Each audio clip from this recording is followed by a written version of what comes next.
नमस्कार मित्रांनो, त्रास देणाऱ्या स्वार्थी लोकांपासून दूरच राहा, नाहीतर हे लोक तुमचं आयुष्य खराब करतील। माणसं फक्त गरजेपुरती जवळ येतात आणि गरज भागली की दूर निघून जातात। शेवटी सगळे एकाच माळेची मणी, म्हणून तो आपला वापर करून घ्यायला बघतो। तुमच्या खास जवळची माणसं जर तुमच्यापासून दूर निघून जायला लागली तर समजून घ्या की त्यांची आता गरज भागलेली आहे। एखाद्याजवळ मनातलं दुःख सांगायला जावं म्हटलं तर तो आपलीच कमजोरी ओळखून आपलाच फायदा घ्यायला बघतो। श्रीमंत लोकांना अनेक मित्र असतात, कारण जिथे साखर असते तिथे मुंगळे तर लागणारच। जेव्हा एखाद्याची गरज भागते तेव्हा त्या व्यक्तीचं वागणंसुद्धा बदलतं। पूर्वी लोक काळजीपोटी विचारपूस करायचे आणि आत्ताचे लोक गरजेपोटी विचारपूस करतात। प्रत्येकजण स्वतःला सेफ ठेवण्याचा प्रयत्न करतो, पण नातं सेफ राहावं म्हणून कोणीही प्रयत्न करत नाही। या स्वार्थी दुनियेत कोणी कुणाचं नसतं आणि न पारखता जोडलेलं नातं एक दिवस धोका देऊ शकतं। नात्यांमध्ये स्वार्थ आला की नातं तुटायला वेळ लागत नाही।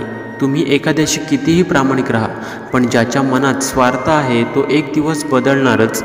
स्वार्थ सोडला तर मनुष्याला आनंद देता येतो आणि घेता येतो। लोकांचा एकच गुणधर्म बनलेला आहे, जोपर्यंत स्वार्थ आहे तोपर्यंत साथ आहे। लोक रंग बदलणाऱ्या सरड्यासारखे असतात, परिस्थितीनुसार स्वभाव बदलत राहतात। एक वेळ हरवलेली माणसं भेटतील, पण बदललेली माणसं कधीच भेटणार नाही। स्वार्थी माणसांवर विश्वास ठेवणे म्हणजे आपणच आपल्या पायावर दगड मारल्यासारखं आहे। स्वार्थी लोकांना शोधत जायची काही गरज नाही, त्यांचा स्वार्थ साधण्यासाठी ते आपोआप तुम्हाला शोधत येतील। म्हणून अशा स्वार्थी लोकांपासून सावध राहा। अशी लोक ज्या वेळेस तुम्हाला गरज असते त्यावेळेस ते तुम्हाला भेटायलाच काय तुमचा फोनही घेत नाहीत, पण जेव्हा त्यांना तुमची गरज असते त्यावेळेस मात्र तुमच्याशी गोड गोड बोलतात।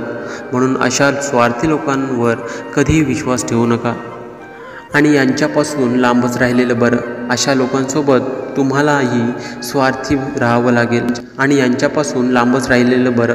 अशा लोकांसोबत तुम्हालाही स्वार्थीच राहावं लागेल। आपल्या आयुष्यात असे स्वार्थी मित्र असण्याऐवजी आपण एकटेच राहिलेलं बरं। स्वार्थी माणसांना खोटं बोलण्याची पण सवय असते, म्हणून त्यांच्याकडून खरं बोलण्याची अपेक्षा करू नका।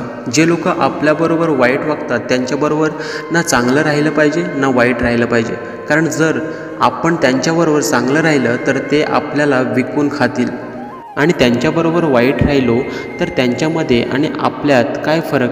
मित्रांनो, तुम्हाला हा व्हिडिओ कसा वाटला मला कमेंटमध्ये नक्की सांगा। व्हिडिओ आवडला असेल तर जास्तीत जास्त लोकांना शेअर करा। धन्यवाद।